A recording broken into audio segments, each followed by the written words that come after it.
All right, today we are diving into one of the most fascinating conflicts in New Zealand's history, the Flagstaff War. And it all kicks off with this question that sounds, well, kind of ridiculous, right? Could a war, a real war, with battles and cannons and everything, actually start because of a flagpole? Well, in 1845, in New Zealand, the answer was a resounding yes. But here's the twist. The flagpole wasn't really the cause. Think of it more as the flashpoint, the one symbol that brought everything else boiling to the surface. So to really get what happened, we've got to rewind the clock a bit, about 5 years before anyone even thought about taking an axe to that flagpole.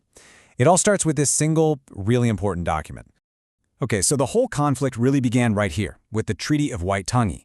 See, you had two totally different interpretations. The British thought the Maori chiefs had handed over complete control, sovereignty, to them. But the powerful Ngāpuhi people, they saw it as a partnership, one that promised to protect their authority and their way of life. This massive misunderstanding, well, it was basically a powder keg just waiting for a spark. And pretty soon, those sparks started to fly. First, the British moved the capital away from the Ngāpuhi's backyard to Auckland. Then, they slapped on new taxes that absolutely crushed the local economy. The whaling ships, which were a huge source of income, just stopped coming. And to top it all off, you had American traders whispering in their ears, telling stories about how they successfully rebelled against the British over, yep, you guessed it, taxation. So for a lot of the Ngāpuhi, that British flag flying way up there on that official flagstaff started to mean something really, really offensive. It became a symbol that they had become Kororāreka, which means slaves, to some queen who lived halfway across the world. And look, this wasn't some new fear that just popped up. This quote from Chief Tika Mara shows that this anxiety about being controlled was there from the very beginning, from the moment the treaty was being signed. That flagpole just became a giant daily reminder of that fear. So, with their economy tanking and feeling like their authority was being totally disrespected, two Ngāpuhi chiefs, Hone Heke and Te Ruki Kawiti, decided, you know what? It's time to make a statement. And you can literally see the defiance just growing and growing on this timeline. First, in July 1844, the pole gets chopped down. The British put it back up. Then, in January 45, Hone Heke himself cuts it down. So the British put up a stronger one wrapped in iron. A few days later, that one's down too. This was a full-blown escalation, and by March, it was about to spill over into all-out war. And it all came to a head on March 11th, 1845.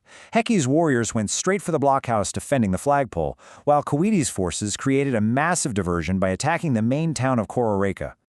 The result was a jaw-dropping victory for the Maori.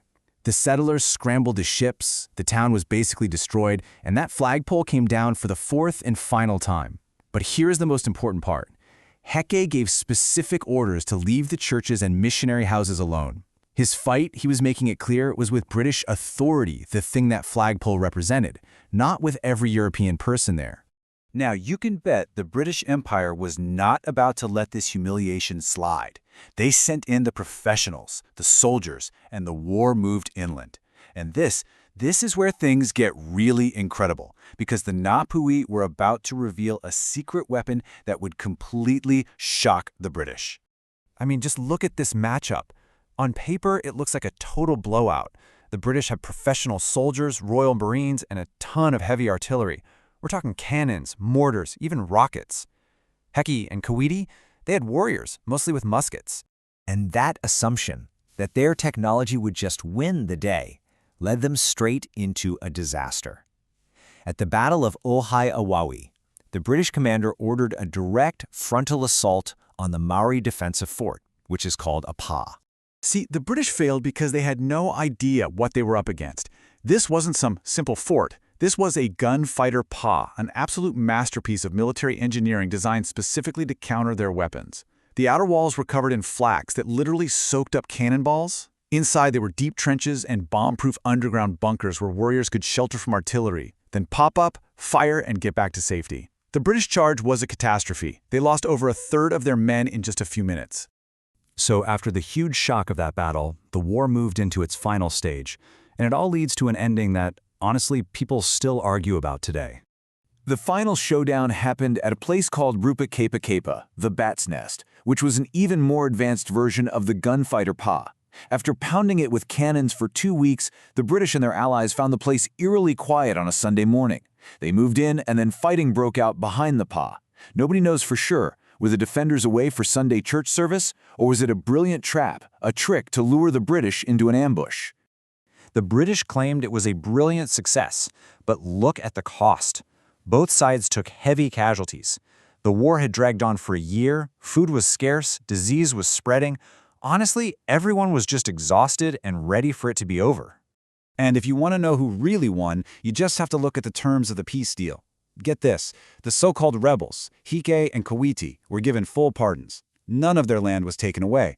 And most importantly, the British government did not put that flagpole back up. That does not sound like a decisive victory, does it? In fact, the absolute final word on the matter came 12 years later. A flagpole did go up again, but it wasn't put there by the government. It was raised by the son of the rebel chief Kawiti. The message couldn't have been clearer. Ngāpuhi authority in their own land had been powerfully asserted.